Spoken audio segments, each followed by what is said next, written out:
दोन विषयांच्या बाबतीत आपल्या सर्वांपर्यंत माहिती पोहोचवायची होती आणि विनंती आहे की जनतेपर्यंत ही माहिती आपल्या माध्यमातून पोहोचवली जावी. पहिला मुद्दा हा आहे की आई तुळजाभवानीचं मंदिर आणि परिसर याचा जो विकास आराखडा आहे आणि चालू असलेले जे कामं आहेत त्याचे दर आठवड्याला आपण आता पाठपुरावा तर चालूच आहे, परंतु त्याचा आढावा जो आहे कामाचा प्रोग्रेस वगैरे आपण घेतोय.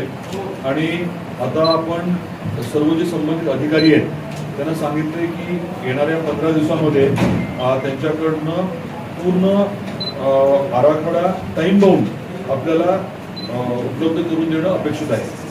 टाईम बाउंड आराखड्याचा अर्थ असा आहे की जो शासन निर्णय निर्गमित झाला होता त्याच्यामध्ये मला वाटतं मार्च अखेर 28पर्यंत हे 1800 कोटीची कामं पूर्ण होणं अपेक्षित होतं. त्यातल्या काही कामांना आता सुरुवात झाली आहे, काही कामं भूसंपादनामुळे थोडेसे पेंडिंग आहेत आणि इतर काही कामं आहेत ज्याचं पाईपलाईनमध्ये प्रोग्रेस तर दिसतोय. आपल्याला हे सांगत असताना कल्पना या बाबतीतली द्यायची आहे की जे मोठे विषय म्हणजे आपले भक्त सुविधा केंद्र, त्यातल्या अधिकांश भक्त सुविधा केंद्राचं टेंडर आता निघालंय, अंतिम टप्प्यात आहे.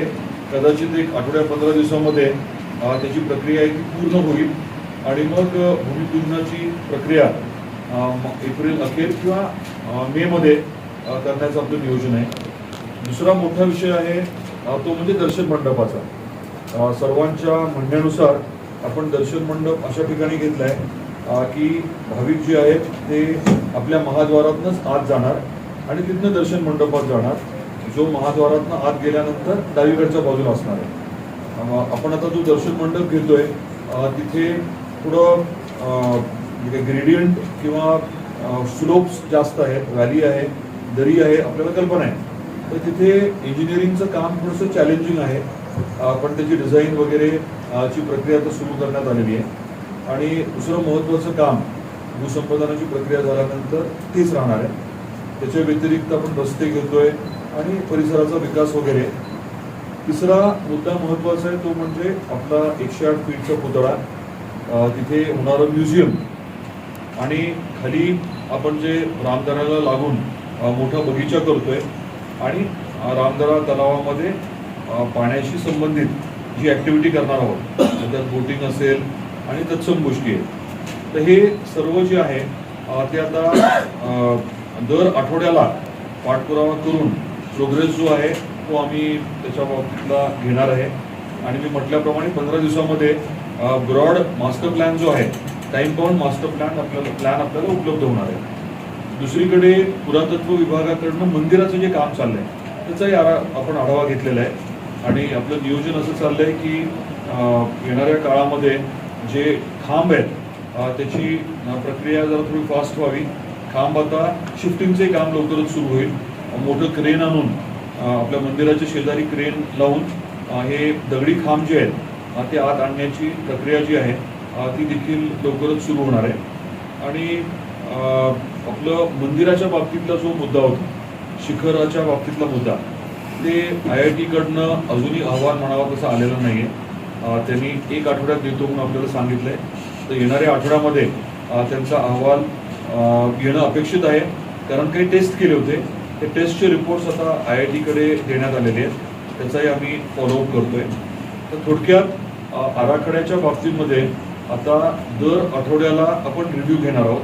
त्याच्यामध्ये जो काही अपेक्षित प्रगती आहे ती झाली का नाही हे बघितलं जाणार आहे. एकीकडे आराखडा, दुसरीकडे पुरातत्व विभागाकडनं होणारं काम. यालाच संलग्न अजून एक निर्णय परवा आपण घेतला आहे, तो म्हणजे महाद्वाराच्या जवळ तातडीने एक लिफ्ट करण्याच्या बाबतीतला.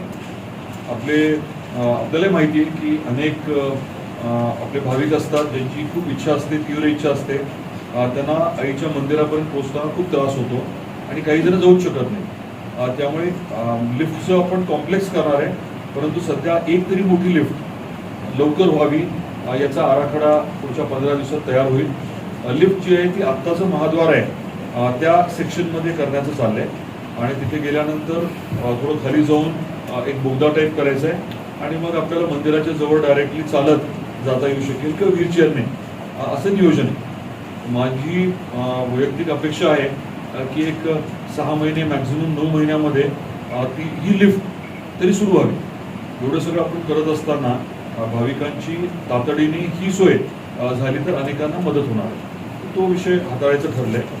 आणि या बाबतीतला अजून एक मुद्दा म्हणजे आपण अर्बन प्लॅनिंग, म्हणजे जसं तिरुमलाला किंवा इतर काही नियोजित प्लॅन्ड शहरांमध्ये जसं असतं तसं पुढच्या 50 वर्षाचा विचार करून तुळजापूरचा आराखडा आणि नियोजन, म्हणजे आता पिण्याच्या पाण्याची सोय असेल, अंडरग्राऊंड ड्रेनेज सिस्टम असेल, आता इलेक्ट्रिसिटीच्या बाबतीतले विषय असतील, याचं सर्वचं नियोजन जे आहे ते अर्बन प्लॅनिंगच्या माध्यमातून पूर्ण आराखडा मास्टर प्लॅन करायचा आणि जसं पैसे उपलब्ध होतील, जशी गरज पडेल त्या पद्धतीने कामं फेज मॅनरमध्ये म्हणजे टप्प्याटप्प्याने करायचे. तर याचं देखील नियोजन आता आपण सुरू केले आणि येणाऱ्या महिन्याभरामध्ये अर्बन प्लॅनिंग जे आहे त्याचा कन्सल्टंट, म्हणजे त्याच्याबद्दल आपल्याला नेमकं पूर्ण हे प्लॅनिंग करून कुठली एजन्सी देणार तर ती एजन्सी ठरवण्याची प्रक्रिया देखील आपण हाती घेतोय.